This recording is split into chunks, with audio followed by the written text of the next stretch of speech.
দূর থেকে হেঁটে যাচ্ছিলাম গ্রামের নিরিবিলি পথ ধরে। চারপাশে নীরবতা, প্রকৃতির শান্ত ছোঁয়া। হঠাৎ করেই চোখে পড়ল বেশ কিছু ছোট্ট শিশু, আর সেখানে ভেসে আসছে শিশুদের হাসি আর আনন্দের শব্দ। পায়ে ফুটবল। মনে কেমন যেন টান অনুভব করলো। ভাবলাম একটু কাছে গিয়েই দেখে আসি, কি এমন আনন্দ যা দূর থেকেই মন ছুঁয়ে যায়। কাছে যেতেই দেখলাম ছোট্ট ছোট্ট ছেলেমেয়েরা মেতে আছে একটি ফুটবল নিয়ে, খেলাধুলা, হাসি আর উচ্ছ্বাসে। কেউ বা বন্ধুদের সাথে গল্পতে মগ্ন। প্রতিটি মুখেই ছিল একরাশ হাসি, নেই কোনো দুশ্চিন্তা, নেই কোনো ক্লান্তি। শুধু নির্মল আনন্দ, যা আমাদের ব্যস্ত জীবনে অনেকটাই হারিয়ে গেছে।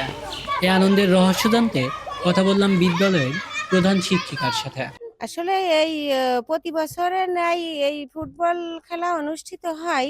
আমাদের ইউনিয়ন পর্যায়ে এই ফুটবল খেলা অনুষ্ঠিত হবে, তাই আমাদের বাচ্চারা প্রস্তুতি নিচ্ছে এই ফুটবল খেলায় অংশগ্রহণ করার জন্য।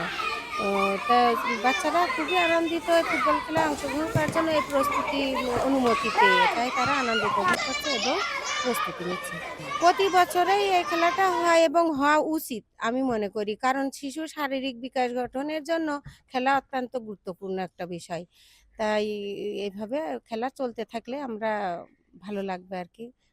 এই হাসিমাখা মুখগুলো আমাদের মনে করিয়ে দেয় সুখ আসলে খুব কাছেই থাকে, শুধু একটু থেমে তাকালেই দেখা যায়। খেলা হবে, এই খেলাটা আমাদের অনেক পছন্দ। মাঝে মাঝে এই খেলাটা হয়। এই খেলায় আমরা আমরা সবাই অংশগ্রহণ করেছি এবং এই খেলাটাই বুধবারে আমরা প্রস্তুতি নিচ্ছি।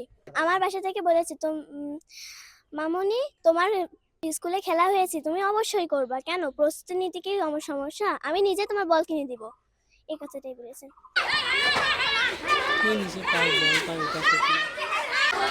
এমনিতে আসি আর মাথা একটু